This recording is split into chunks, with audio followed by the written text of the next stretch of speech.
In testing that's done in the US, over 99% of the public has PFAS in their bodies. We think globally it's probably about the same. So people are getting this stuff into their bodies, and we're only beginning to really fully understand what the full implications of that are. And I will say that even in the most developed areas, most of these PFAS are not being looked for or detected in the environment or in our bodies. Can you introduce yourself and your current position? Sure. I'm Erik Olson, and I am Senior Strategic Director for Health at the Natural Resources Defense Council. And we're a US-based but international group that focuses on human health as well as environmental protection. Can you remember the first time you heard of PFAS? Boy, it's been a long time. So you may know this, but EPA issued its highest administrative penalty in agency history at the time of over, I think it was $10 million against a chemical company. And this was back 15, 20 years ago when they discovered that the company had been hiding some of the studies that they had that showed that some of the PFAS were very dangerous to human health. I think that was early. I had heard of PFAS before that, but that award of a massive penalty to the EPA really, I think, woke up a lot of people, including myself, to the fact that there's probably a lot going on with PFAS that people didn't know about. And in part, that was because the companies were not being forthright about the problem. How would you assess this balance, trusting the system to keep the general public safe in the context of PFAS? Yeah, well, I think this is an example where the public for so many years was kept in the dark about the problem, and it was really only researchers and a limited number of government officials and certainly industry that knew about the health risks from these recall forever chemicals, these toxic chemicals that are really toxic at very vanishingly low doses. So this is a good example where I think the public relies upon government officials, relies upon industry to identify health risks and to control them. And unfortunately, neither industry nor the government for so many years was taking care of this problem. And it's only been because of media attention, frankly, and just this avalanche of data that's come in from researchers showing how dangerous they are, that people finally have started to awaken to this fact that PFAS are so dangerous. And it started gradually to move the government forward in the US and in the EU, and frankly, globally, we're starting to see more attention to this problem. Do you still think we understand or we can imagine how major this problem is? Or do you still think we are still not there in terms of attention, in terms of prioritization, in terms of taking it serious? Well, I think we're only at the beginning stages of taking this seriously in the US, and even the EU has been slow to really address this problem. What we do know is that these chemicals are everywhere globally. I mean, it's showing up, in the Arctic, in animals in the Arctic. It's showing up in sea life. It's showing up all over the world. And that's because these chemicals are so persistent. They tend to share these three properties that make them so dangerous. First, they're extremely persistent, which is why we call them forever chemicals. Second, they tend to be very toxic at vanishingly low doses. We're talking about parts per trillion, parts per quadrillion are the levels at which we're worried about the health impacts. And thirdly, they're very mobile. So it's not like you release them in one small area and they stay there. They tend to move around the environment quickly. We've seen areas where PFAS in the rain comes down and it has elevated levels of PFAS even in the rain. So this stuff is moving globally around the world. Unfortunately, in some developing countries, some of the PFAS-laden waste has been disposed in those countries from developed countries. And now we're starting to see it just show up globally in the environment. And this is why we're only really beginning to start to wrap our arms around this. The final thing I should mention is PFAS are just this enormous class of chemicals. By EPA, U.S. Environmental Protection Agency's estimate is that there are over 14,000 PFAS chemicals.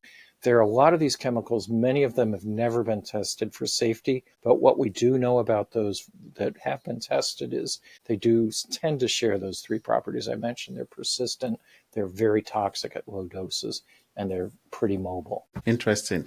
I think you've said they are everywhere already. Is there a way back if you are talking to people that are giving you attention? What are you advocating for? Yeah, I mean, the first thing we need to do is turn off the tap of spewing these chemicals out into the environment. We have to be moving away from PFAS chemistry and towards safer alternatives. So we are strong advocates of basically ending the use, banning the use of PFAS unless there is an absolutely essential use, and where it is demonstrated that the use is absolutely essential, that we try to figure out a way to move to a different chemistry that's safer.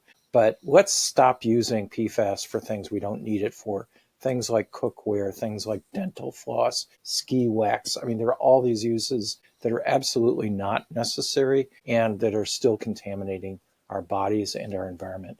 And we haven't mentioned this, but in testing that's done in the US, over 99% of the public has PFAS in their bodies. We think globally it's probably about the same. So people are getting this stuff into their bodies, and we're only beginning to really fully understand what the full implications of that are. And I will say that even in the most developed areas, most of these PFAS are not being looked for or detected in the environment or in our bodies. So EPA, US EPA, Environmental Protection Agency, is only testing for 29 PFAS out of the 14 plus thousand PFAS in drinking water. So we know we're only looking at the tip of the proverbial iceberg.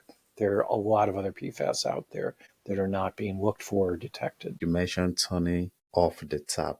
Turning off the tap means everyone involved in how the tap runs agree. Is there a consensus among all the stakeholders, not just the scientists, not just advocates, but industry players, people in charge of sources of these chemicals, to actually accept that this is a threat and this is a danger? So how does it look at the moment? Yeah, I mean, I think it's absolutely true that we're really starting to uncover this, and it is certainly advocates and scientists have been ringing this alarm bell, but we're nowhere near fully grasping the extent of the problem or what we need to do to fully repair it. So a lot of the what we call the horses out of the barn, there's a lot of exposure happening already, and we need to figure out how we deal with that now. So in the US, we've now adopted some drinking water standards for 6 of the thousands of PFAS, and controlling those 6 that are very common will start to address the problem. But we really need to be cleaning up all the sites that are highly contaminated with them. We need to, of course, as I say, turn off the tap, as you mentioned, and stop spewing these things into the environment and making this stuff. But we still have to try to figure out a way to destroy these chemicals, because right now we don't even have a good method for doing that. So if you dig them up from a contaminated site, or you pull them out of drinking water before people drink them, you still have to do something with those PFAS because they're so persistent. So we're just really researching now good ways to destroy those chemicals. And we're not there yet. There's a lot of bench scale science that shows certain technologies may destroy them, but conventional incineration, for example, at relatively low temperatures, just spews the stuff out up the smokestack. So only extremely high temperatures, very consistently burning at, say, 1,500, 2,000 degrees C for a prolonged period with very strict controls has been shown to help destroy them. But most incinerators are not achieving that, anything close to it. So we really need to figure out a long-term solution to destroying these chemicals also. Step me through behind the scene of your U.S. Congress appearance. So I know you went there with thoughts, prepared speech, and everything that you wanted to say. From the perspective of somebody that had to be in the room with politicians, getting the feel of what people involved in making the rules, their perception around it. So what was your feedback, insight, talking to politicians about PFAS? Yeah. And I actually used to work in the US Senate as a staff person. So I'm pretty familiar with how politicians have or have not addressed this problem. So I would say that there's been a lot of industry pressure from the chemical industry and other industries to not regulate PFAS or to be very weak and lax in regulating PFAS. Often those are very well-financed industries and they make a lot of campaign contributions and they have a lot of political power. That's been a pretty effective technique for a lot of these chemical companies and others to be able to stop strong rules. And even to this day, I mentioned that the U.S. Environmental Protection Agency adopted some rules for 6 PFAS in drinking water and also listed just 2 PFAS under our Superfund law for cleaning up the PFAS. And immediately the industry, chemical industry, went in and the water utility industry went in and sued and tried to stop them. And we're fully expecting that they're going to go to Congress because we have a new Congress coming into effect right now. We have a new Trump administration coming in, and we're fully expecting those chemical companies and the polluters to try to weaken those rules or pull the rules back. It's a long fight. I've been in this business now for 40 years, trying to fight to try to protect our water supplies and protect us against toxic chemicals. I started my career at the U.S. Environmental Protection Agency and have worked, as I mentioned, in the Senate and in nonprofits. And I will say the politicians, yes, they listen to well-financed interests like the chemical industry, but in some cases when the public rises up and says, we've had enough of this, we are sick and tired of being exposed to toxic chemicals without our consent, that really can move the politics. And because of people standing up from communities across the United States and honestly across the world, we're starting to see more attention to this issue. I'm not going to say it's easy, and having seen this play out in multiple cases, it's going to take some time, but I have no doubt that eventually we're going to tackle this problem, but it's not going to it won't be because members of Congress or politicians just decide that they want to make this a priority. And it's not going to just be because scientists show it's a problem. It's going to be because people out there in the world stand up and say, we're sick of this problem. We're demanding that you fix this. You mentioned something that I also found quite interesting, which is the potential threat to already existing progress that has been made. You highlighted that there are loads of PFAS that EPA is not even regulating yet, and the few ones that it is regulating is now still facing threat from lobbying impact of the industry. While canvassing and engaging with politicians at Capitol Hill, were you able to get some form of bipartisan support for these PFAS? And looking into the second Trump administration, how confident are you about the bipartisanship support you were able to gather? Yeah, I mean, I won't say there's been overwhelming bipartisan support for acting on this, but one example I want to give is in the U.S. House of Representatives, there was a piece of legislation called the PFAS Action Act, and it passed the House of Representatives twice with some bipartisan support. So we had, I'm going to say, around 15 or 20 out of around 220 or 230 Republican members, about a percentage of that, maybe 10% or so of the members did support the PFAS Action Act. And interestingly, the gentleman that was tagged by President-elect Trump to head the U.S. Environmental Protection Agency, who's going to be facing a confirmation hearing as soon as next week, he voted in favor of the PFAS Action Act. And when he was in the House of Representatives, his name is Lee Zeldin, and he represented a district in New York State that had serious PFAS contamination of its drinking water and of the groundwater in his congressional district. So I think as members of Congress and other politicians start to learn about the contamination in their community, and especially as members of their community start insisting that they take action on this, there starts to be bipartisan support for that kind of actions. I'm not what we call Pollyanna. I don't pretend to think that this is just going to happen easily.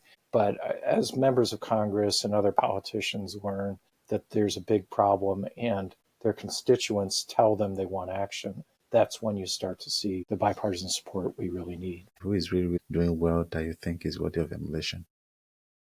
Well, I can't say that I'm super familiar with what the European Union has been doing, but I do know that they adopted some years ago an approach, which we think is the right approach, which is rather than in the US, we basically treat chemicals as if they're criminal defendants. We say they're innocent of any problem until they're proven guilty. The European approach that they started was you chemical company, you have to prove your chemical is safe before you start using it and exposing the public to it. So that approach, I think, makes much more sense. The public should not be exposed to chemicals and basically be guinea pigs and exposed to things that may be harming their health without their consent before the chemical has been proven to be safe. So we think that's the best approach. I think the EU has somewhat stepped back from actually implementing that for all the PFAS, which is disappointing. So they made some progress. They made some proclamations that they were going to go forward with really strong action on PFAS.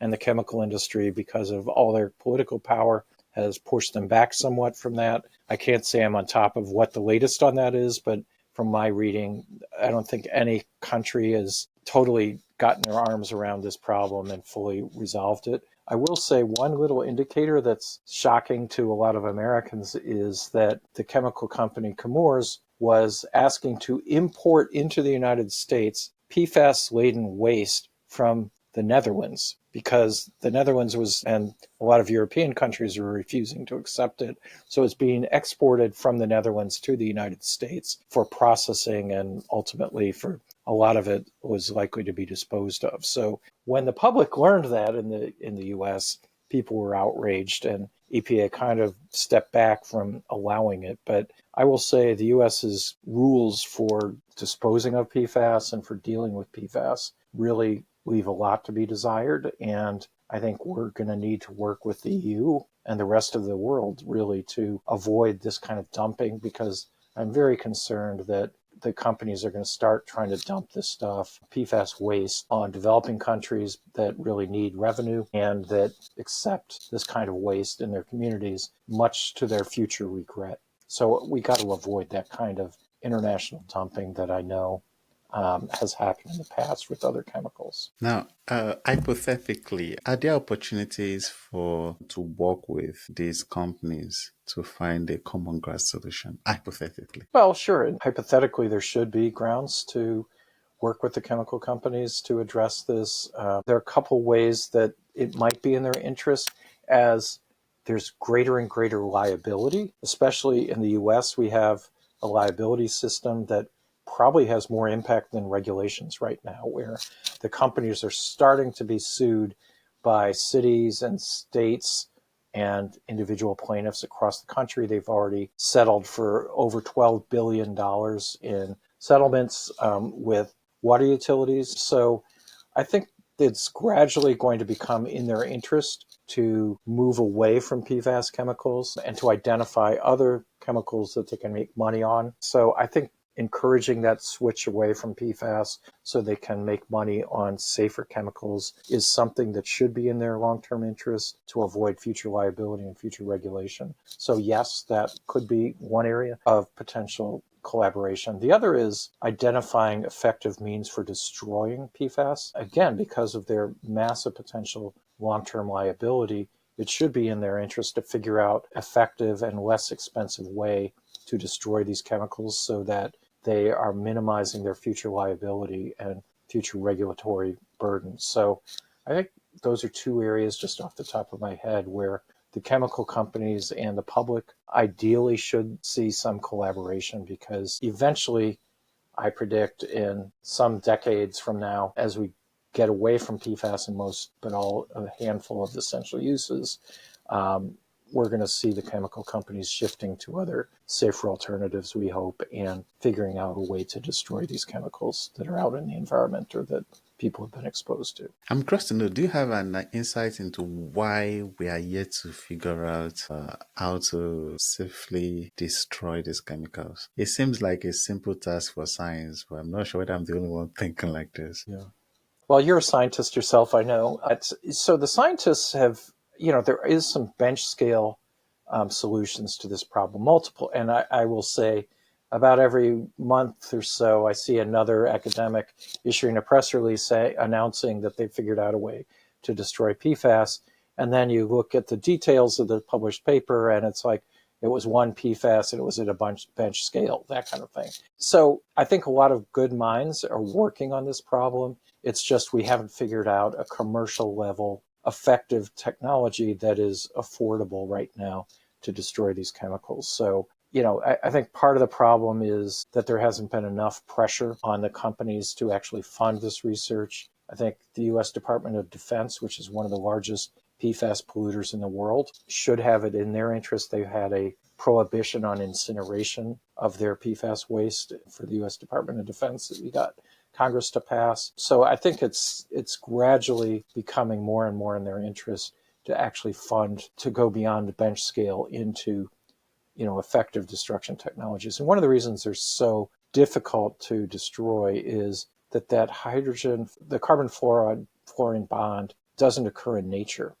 It's an extremely strong bond. And for that reason, they are very persistent, but they are also hard to destroy. So that is one of the reasons that, most bugs do not eat this stuff. Bacteria do not eat this stuff. They're not biodegradable. There isn't really a good chemical destruction technology that has been figured out. So it's really going to require some innovative thinking and some real investment to fix the problem. One of the key tools in advocacy is people want to hear figures. And sometimes when you throw money sign, everybody's attention is drawn to it.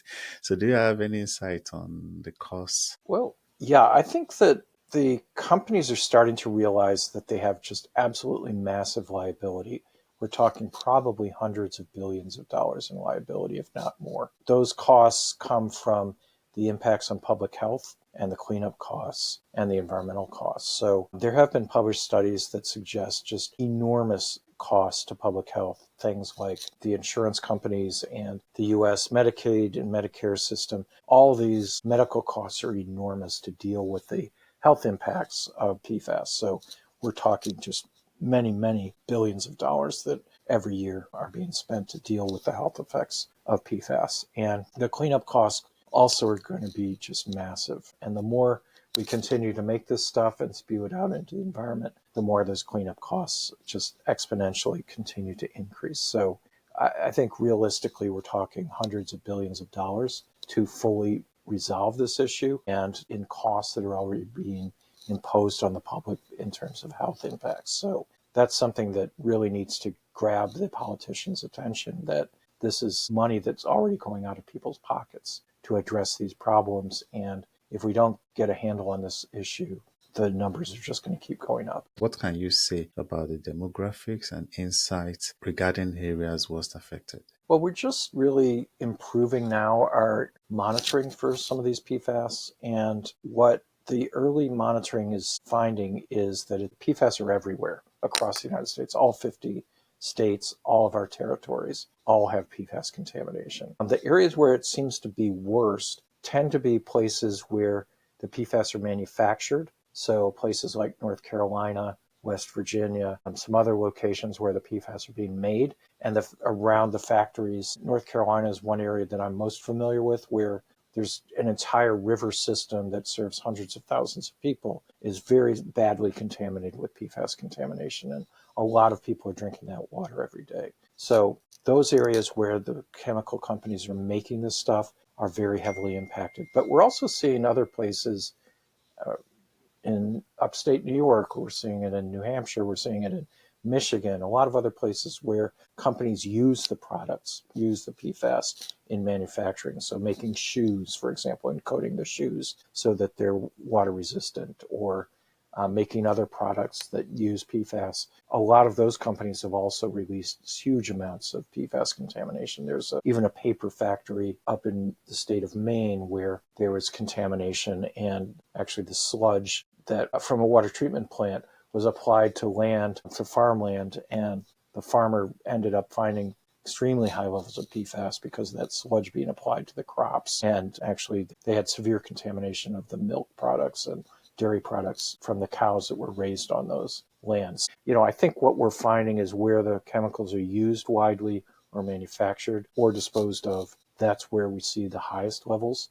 But honestly, we're seeing them all over the place. And it's not like just because you live in state A versus state B, or happen to live in a city versus a country location, you're not necessarily safe from PFAS contamination. That's fascinating. Then I'm curious. I want your thoughts on this. I think while we put attention on the need for regulation, on the need for policy to address all of these issues, do you think there is also a sense of responsibility from the science community? Well, I would lay the most blame on the companies that are developing it. Most of them have plenty of scientists at their disposal and plenty of funds to research the health effects of their chemicals. And frankly, as I said earlier, a lot of them actually knew about some of these problems and weren't being forthcoming about them. And in fact, were fined for not disclosing them. So that's where I put the most blame, is the companies making all this profit off of the chemicals really ought to be primarily responsible for figuring out the safety of them and funding the studies that are necessary. And unfortunately, in the US, our whole system is not set up very effectively to make sure the chemicals are safe before they're used in the marketplace. So that's where I put most of the blame. I will say it would be great if we actually had a better system globally and in the United States to test chemicals and to evaluate their safety independent of the chemical companies who have an inherent conflict of interest. So here in the US, we have something called the National Toxicology Program, which is severely underfunded and honestly can only test a handful, relatively small number of chemicals. I think we really need to beef up funding, independent funding, so that people doing the research are not being paid by the chemical companies that have a vested interest in not finding a problem, or if they find a problem, not trumpeting the fact that there is a problem. So I think that's a key, and I'd like to see this globally. I'd like to see this in the EU. I'd like to see it in Japan and other developed countries and in the US, where there is independent funding for independent scientists to go out and figure out whether especially widely used chemicals are causing problems. Because right now, relying just on the chemical industry to do the research and on academic scientists who have to find funding from somewhere, it just isn't working. We really need to set up a system where there is adequate funding and enough incentives to move towards a process where we're not introducing chemicals that are dangerous. And for chemicals that are already on the market and widely used, we've got independent researchers out there looking for the adverse effects so that if there are some, we're pulling those things off the market and dealing with them. What is going on regarding driving attention to safer alternatives to PFAS? What we think the best approach is to ban all non-essential uses of PFAS, and for something that is shown to be essential, to look for alternatives to those. And there is something called the Toxic Use Reduction Institute here in the US and Massachusetts that is looking for alternatives to some PFAS, but it's really an underfunded area. We would love to see globally the world moving towards an approach of cleaner chemistry, of green chemistry, as we call it, where you would look for chemicals that are more based on nature and that are biodegradable and are less toxic. And there is biomimicry is an approach that we really like, which is sort of learning how nature has solved problems and trying to mimic that, because that is much more likely to be safe biologically and to human health than continually manufacturing new chemistry that has never been tested for toxicity and often ends up being pretty toxic. So moving in that direction, I think, is our long-term solution of the green chemistry and biomimicry could be a much more effective long-term solution. What would be your priorities from the commencement of the second Trump administration? Well, to start with, certainly we will try to work with the administration, if they'll work with us and with incoming Congress, to address PFAS. To the extent that they try to swing the other way and try to reduce protections against PFAS contamination, we will be in court, because we do sue if they try to do this. I mentioned earlier that some of the chemical industry and water utilities have sued to challenge some of EPA's drinking water standards and the Superfund listing. And we're working with community activists that have been affected to intervene in those cases to protect the EPA rules. So we'll be in court if we have to be. We don't like to be in court, but if that's the only way to do it, we will go to court and try to protect the public against these chemicals, and certainly calling attention to efforts to roll back the protections in the press and letting our members and other people know about it is key, because I don't think anybody voted for more toxic chemicals in their drinking water, or to breathe more toxic chemicals in their air, or to have rain falling down in their community that is so contaminated that it doesn't even meet safety standards before it even hits the ground. So people, as they learn about the extent of the problem, I think they are unhappy with efforts to try to roll back these protections. And even if the incoming administration tries to roll back some of these, and Congress tried to roll back some of these, I think the public will not be happy with them, and it's not going to be politically advantageous to them to do that. What do you consider to be the most effective strategies for raising public awareness about PFAS? Well, I think certainly media attention is helpful. The general public certainly can and does play a very important role. So writing letters to the editor, to newspapers, commenting on social media, doing TikTok videos, whatever you can do to raise public awareness of the problem and of any efforts to protect people better or to roll those protections back. I think the public would be truly outraged if they learned that there is an effort to try to have more of these toxic chemicals in your tap water, or have more of these toxic chemicals in your environment. So I think as the general public learns of those, I think whatever you can do, whatever your usual channels of getting that information out that you can use are great. Writing letters to politicians, as I mentioned. I used to work in the U.S. Senate for a while, and I will tell you, if a lot of members of the public, a lot of constituents write handwritten letters, especially, not so much email, but handwritten letters to members of Congress or to the politicians, even emails can be helpful. That can have an impact. So 100 handwritten letters to a member of Congress on a specific issue grabs a lot of attention, and a large number of emails can also grab a lot of attention. So I think the public, it's in their hands to make this an issue and to demand action. And until that happens, we could see some of these protections rolled back. How would you describe the current state of global coalition on PFAS? Yeah, I would say it's not as strong as it should be. So we do have conversations periodically with ChemSec and others in the EU, but I wouldn't say that there's a very effective coordinating body on PFAS. There are groups that work on implementing the Stockholm Convention, those kinds of things, but it's not as effective as it should be. And I'd love to see more cooperation, especially between the global north and some of the middle and developing country activists and advocates, because right now I don't think there's very effective coordination. And I don't think the only issue in developing countries, or middle and lower income countries, is dumping of waste. There are also a lot of products that contain PFAS that are being sold in those countries. And as the US and the EU and other countries start to shift away from some of those PFAS contaminated products, or products that use a lot of them, I think they will likely be shipped to middle and lower income countries, or those lower and middle income countries will not phase them out as quickly. And we've seen this in other areas where toxic chemicals are controlled in, say, the EU and the US, but they're not as effectively controlled in middle and developed and lower income countries. So I think that's also a concern, is that it's not just dumping of waste, but it's also sometimes the products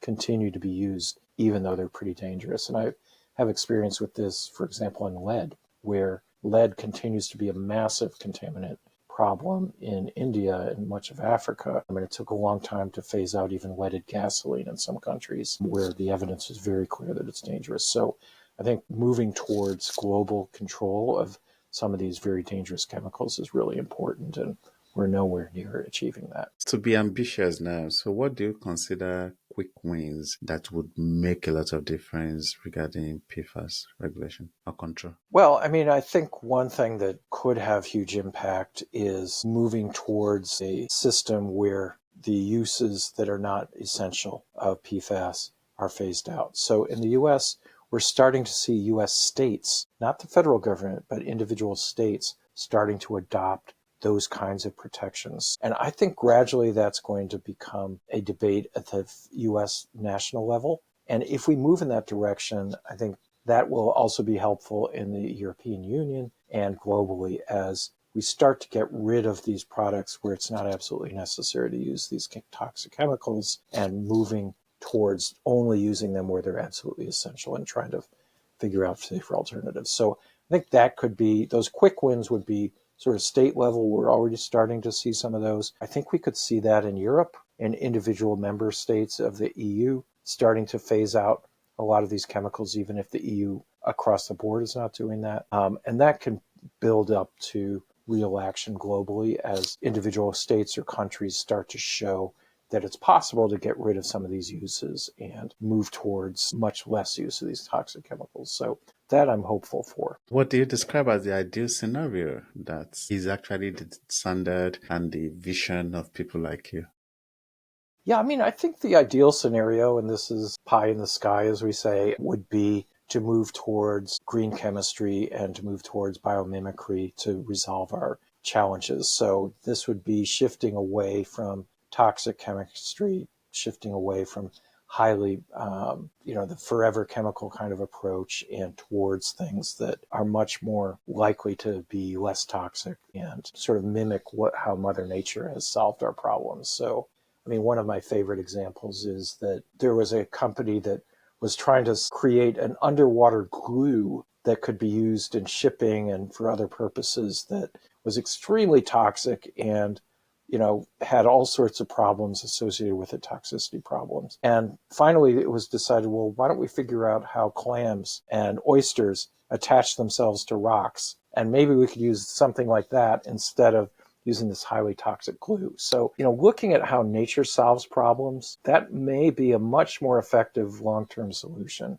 to our issues than just trying to, okay, well, we're not going to use this petroleum-based chemical. We'll use some other petroleum-based chemical to solve this problem. Why don't we step back and take a look at how nature has solved these very problems? So plastics are another example. Like, how do we solve a problem of having an unbreakable container? Does nature have relatively unbreakable containers that are used?